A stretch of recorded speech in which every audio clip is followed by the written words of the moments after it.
अध्यक्ष महोदय, हमारे देश में बेरोजगारी की एक ऐसी समस्या है जिस पर बहस चलती रहती है कि उसकी व्याप्ति कितनी है और उसे दूर करने के लिए कौन से उपाय आवश्यक हैं।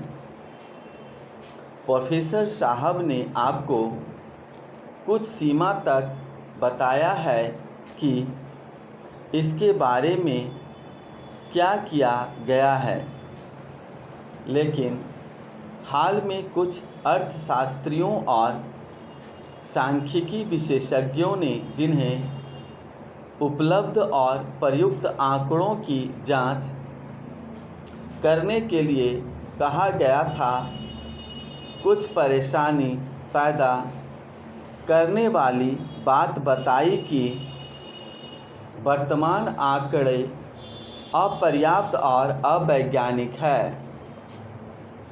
भारत कृषि प्रधान देश है और यहाँ बहुतेरी बातें मानसून पर निर्भर करती है तथा संयुक्त परिवार व्यवस्था अभी भी बहुत मजबूत है।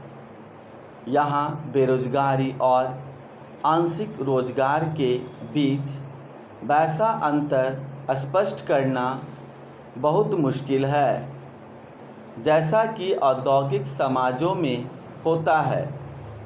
यहाँ निकटस्थ परिवार को इकाई माना जाता है, अन्यत्र बेरोजगारी के विकसित हुए पैमाने हमारे यहाँ पूरी तरह से लागू नहीं होते।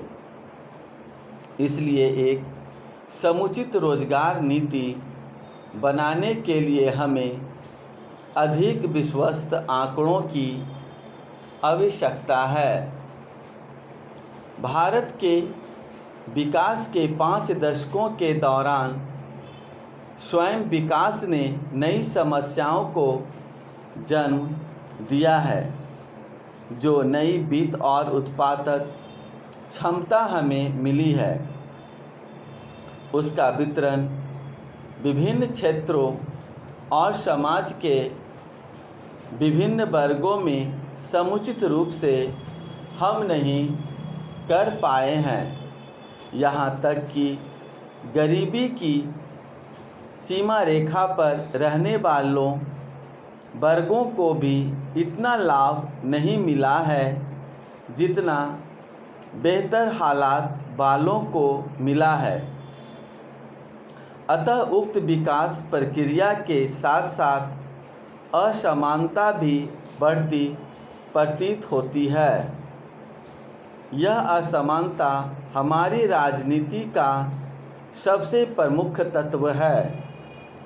अर्थशास्त्रियों और सांख्यिकी विशेषज्ञों को हमें विकास की अधिक साफ तस्वीर देनी चाहिए और ऐसी सहायता देनी चाहिए जिससे हम सामाजिक न्याय और समता के साथ विकास को अपनी नीति को सौदेश्यपूर्ण ढंग से आगे बढ़ा सके। विगत 5 दशकों से हमने विकास के बुनियादी ढांचे को बनाने की पहल की और उसे पूरा किया। अब हमें ऐसी विशिष्ट और सुसंबद्ध नीतियों की श्रृंखला को परिचालित करना है जिनके द्वारा हमारे विकास की विशिष्ट समस्याओं का समाधान प्राप्त हो सके। इसलिए हमारे सांख्यिकीय उपकरणों को और तेज होना होगा।